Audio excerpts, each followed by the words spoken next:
Hi and welcome to this video, which is all about the insulin resistance spectrum.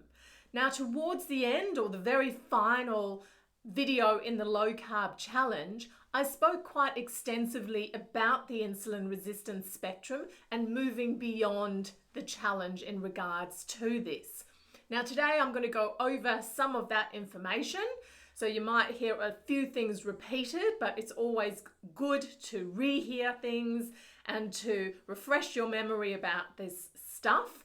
But we're also going to go into a little bit more detail because at the end of this video, you'll need to make a decision as to where exactly you sit on the insulin resistance spectrum so that you can choose a pathway moving forward during the Low Carb Mastery program. So let's get into it. So I've defined 4 categories or positions on the spectrum and named them as such. So we have position which is mildly insulin resistant, we then have moderately insulin resistant, markedly, and then we have grouped together severely and morbidly insulin resistant. So at the end of this video, you will have made a decision as to which one of these you believe you belong to, and you will have, there is a different set of guidelines for each of these categories. So I want to reiterate the importance of really understanding this insulin resistance spectrum so that you can select the correct category for yourself and therefore the correct guidelines for yourself moving forward. So to begin with, what is insulin resistance and what is the insulin resistance spectrum? You may remember how we get ourselves into a bit of strife when the all-important hormone insulin is over-secreted, mainly because we eat too many carbs and we eat too often.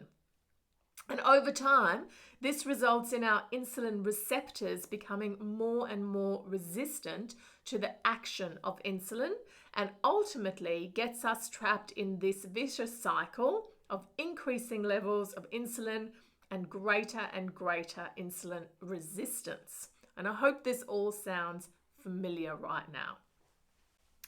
As with most things in the human body and in nutrition, there is no black and white, and insulin resistance is certainly no exception.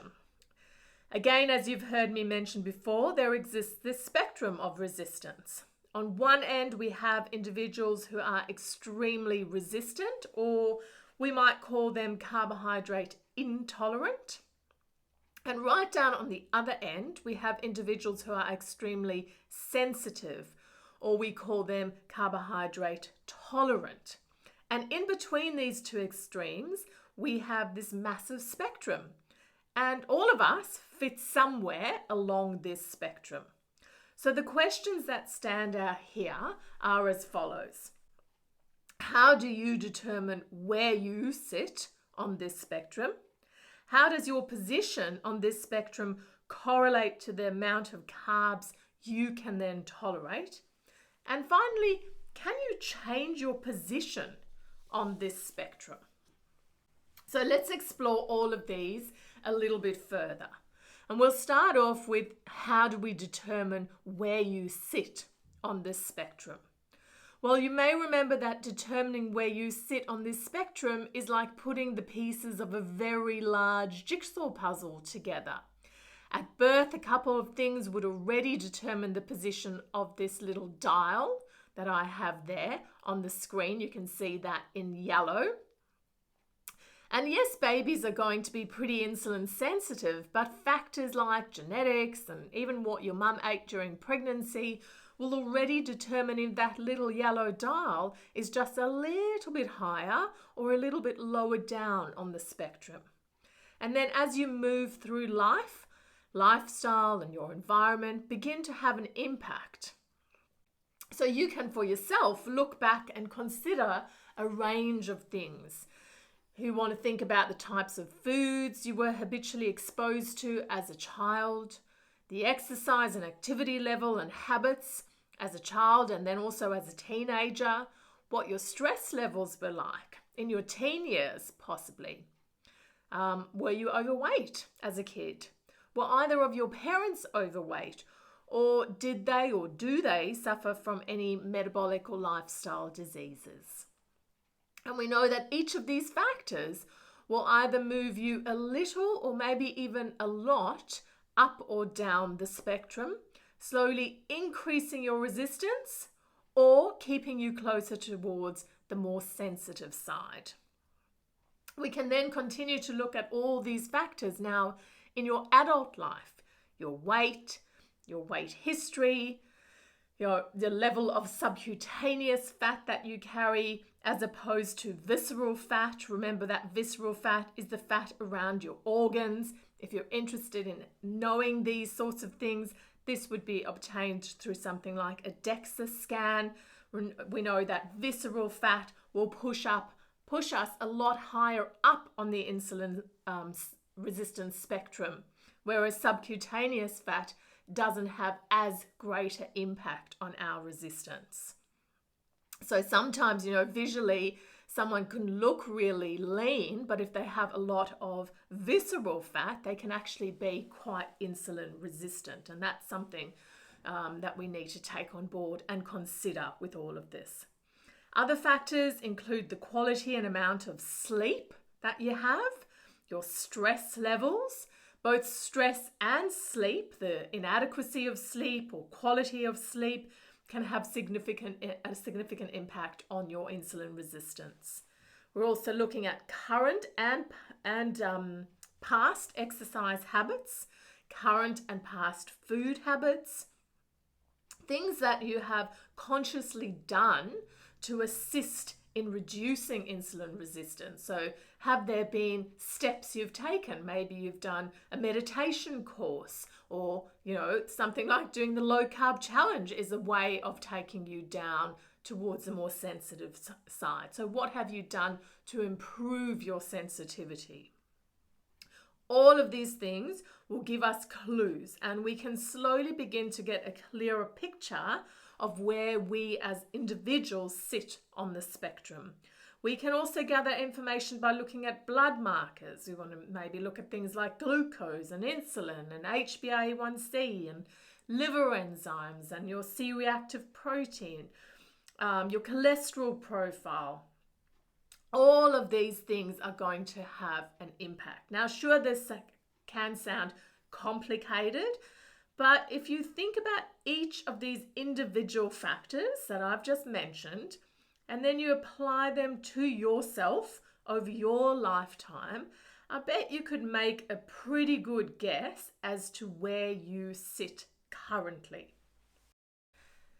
Now, this graph that you see on your screen right now is going to be the key in terms of classifying yourself. This graph has been put together to assist you work out exactly how much carbohydrate is appropriate for you based on your degree of insulin resistance and your desire to achieve a particular BMI. So I'll come back to the graph in a second, but as a reminder, I just wanted to go through BMI, or body mass index, which is determined by your weight in kilograms divided by your height in meters squared. And the index will then classify you into a number of different categories. If your number is less than 20, we classify you as being underweight. Your ideal weight range, or a healthy weight range, sits between 20 and 25. Overweight class is between 25 and 30. And then we have obese class 1, 30 to 35, and obese class 2, greater than 35. Now remember, BMI is not the be all and end all, and I'm not suggesting one way or the other that it is, certainly not. It doesn't take into account things like muscle mass, for example, and it has its flaws. But in this instance, it is definitely going to be helpful in helping you to categorize yourself and assist you in making the right decisions then moving forward in the mastery program. So this graph, back to the graph, is basically showing you the amount of carbs that you would require based on your degree of insulin resistance should you wish to achieve a specific BMI. What I'd like to do now is run through each category so you can then decide which one best fits your profile right now. I say right now because it's totally possible for your category to change. So for example, if you've dramatically improved your lifestyle over a number of months or maybe even years, you could move yourself from, say, the severely insulin resistant category to perhaps the markedly insulin resistant category. So do keep this in mind. Similarly, and I'll say this as well, that if you've got terrible lifestyle habits, you could certainly move yourself in the other direction. So you could go from being a moderately insulin resistant person in your teens and when you were in your 20s, maybe even in your 30s, but poor lifestyle habits, and now you are a severely insulin resistant. So we can definitely move along this spectrum by consciously making changes. So on that note, let's start with the mildly insulin resistant person first. And with people like this, I often hear people say things like, I or she or he doesn't need to change their diet. They can have whatever they like. They never put on any weight. So is this correct? Should we just completely skip this mildly insulin resistant person here and presume that what they eat will never negatively impact their health? And of course, my answer is going to be no, definitely not. I know of many mildly insulin resistant people who follow low carb because of how it makes them feel on a day-to-day basis. Things like, better energy levels, better control of hunger and appetite, comfort in their gut. Many mildly insulin resistant individuals suffer from something called rebound hypoglycemia, when blood sugars drop too low. And this can leave them feeling terrible. And low carb is something that definitely helps with these symptoms. So there are many reasons for a mildly insulin resistant individual to want to follow low carb. So what is the profile of the mildly insulin resistant person? So characteristics, typically BMI is usually on the lower end of the healthy or the ideal scale. So sitting 20, 21, that's generally where a mildly insulin resistant person would sit.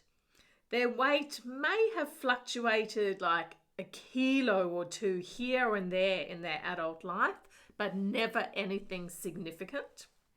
Weight gain, excess subcutaneous fat has never been a concern for this individual. They also have low levels of visceral fat. So that's a really important point too. So if you think this is you, but you've never had something like a DEXA scan to check your visceral fat, maybe this is a good time to invest in something like that. I'll just say here that often there are clues that visceral fat is high or above desirable levels, in that blood markers may be a bit out of whack. It is also important to think about, your family history.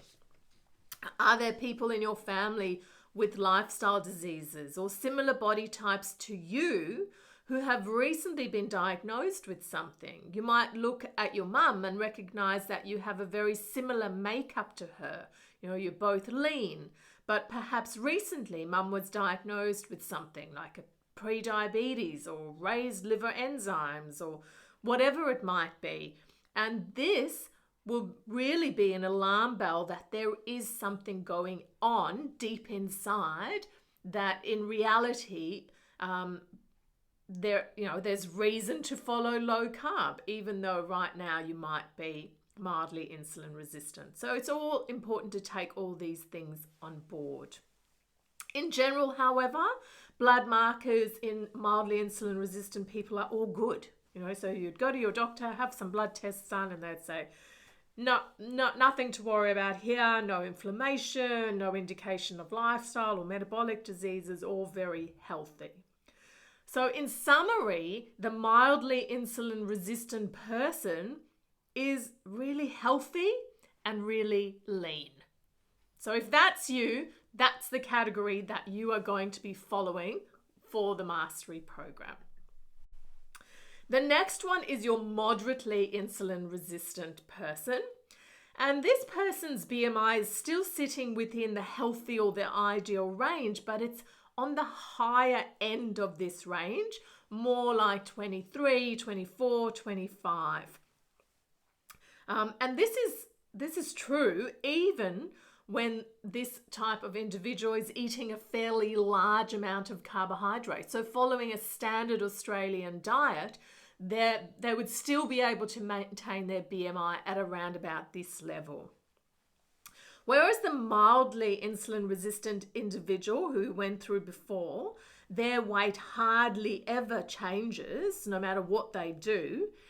If the moderately insulin resistant individual had a period of a bit of a binge, like say over a Christmas period, or they go away, a holiday, whatever that might be, they can often see a few kilos of increased weight.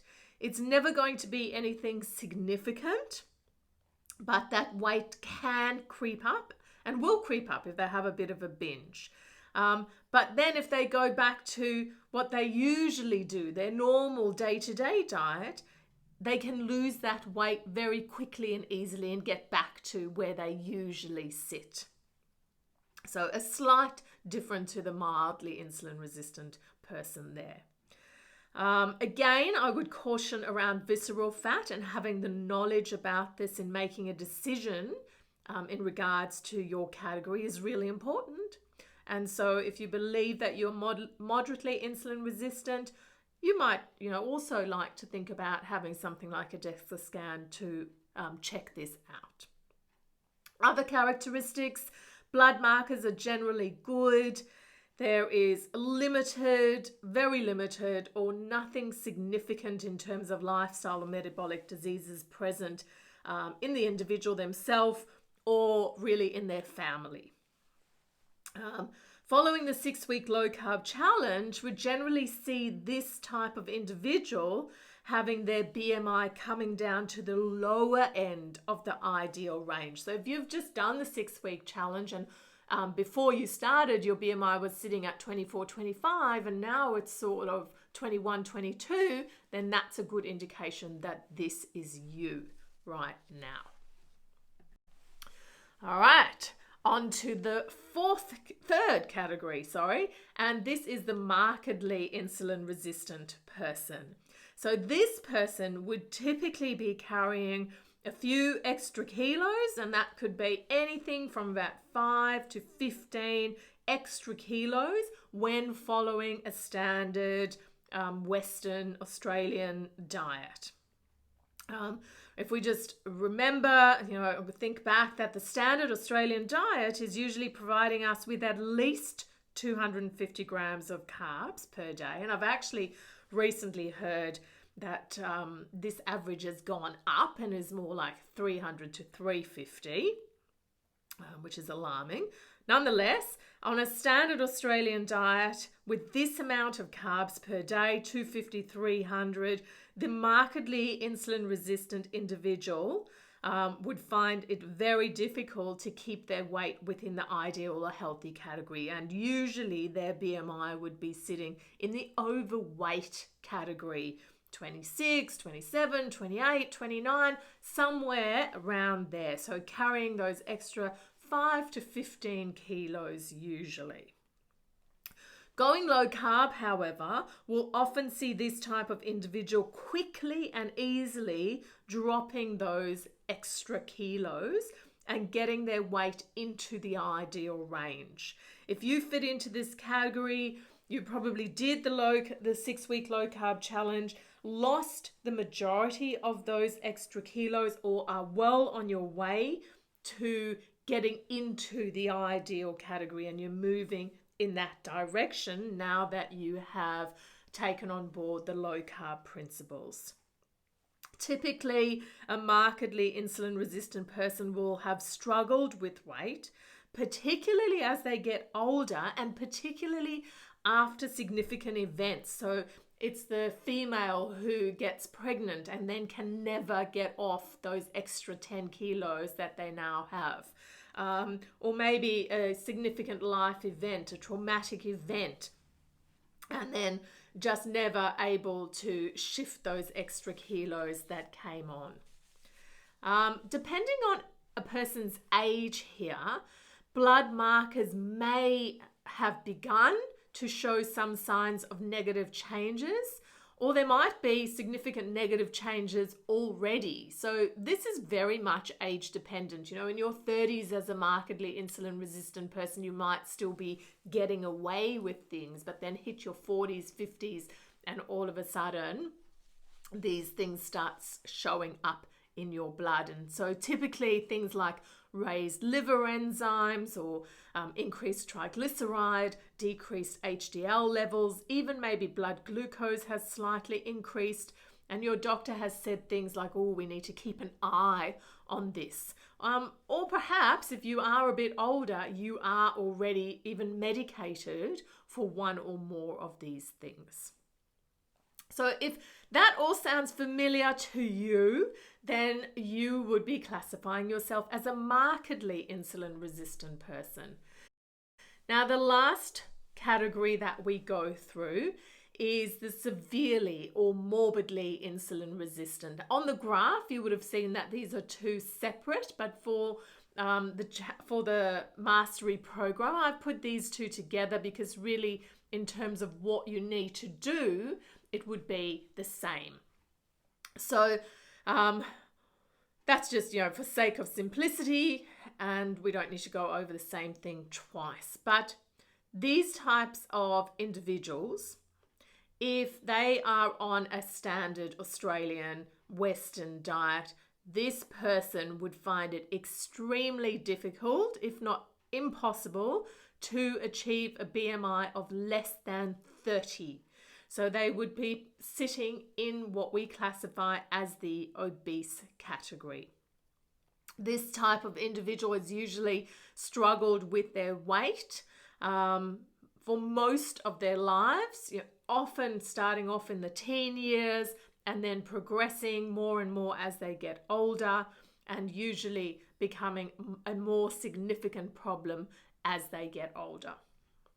The 6-week low carb challenge for this person would have just started the process of weight loss and improved health. However, there is still a long way to go and usually a fair amount of weight to lose, and often this weight loss can be frustratingly slow initially. Health is definitely of a concern for this individual. A range of metabolic diseases, they are either already present or they are definitely looming. And metabolic and lifestyle diseases are usually present in the family for these people as well. And they usually have parents, siblings, relatives who are also struggling with their weight. Blood markers, again, are not good, and a lot can be improved. So now it's time for you to make a decision. Which category best describes you? What is your level of insulin resistance? I believe for most of you, this decision should be pretty straightforward, and by now you should be able to pick a category to move forward with. If you have something unique going on, you're not sure, something that I didn't mention, please post in the Facebook group so that I can steer you in the right direction. What you need to do next is scroll down and find and listen to the video below in your category relating to your level of insulin resistance. You do not need to listen to all of the videos below, just the one relating to the category that you have decided pertains to you right now. You will also then need to download the associated guidelines related to your category, which you'll find below the video that pertains to you. Once you have watched your video and downloaded your guidelines, you will know exactly what you need to do for the first 4 weeks of the Low Carb Mastery program. As always, if you have any questions, please head to the Facebook group. Get busy typing and asking. We'll be there waiting to help you. Until next time, good luck getting started. See you soon.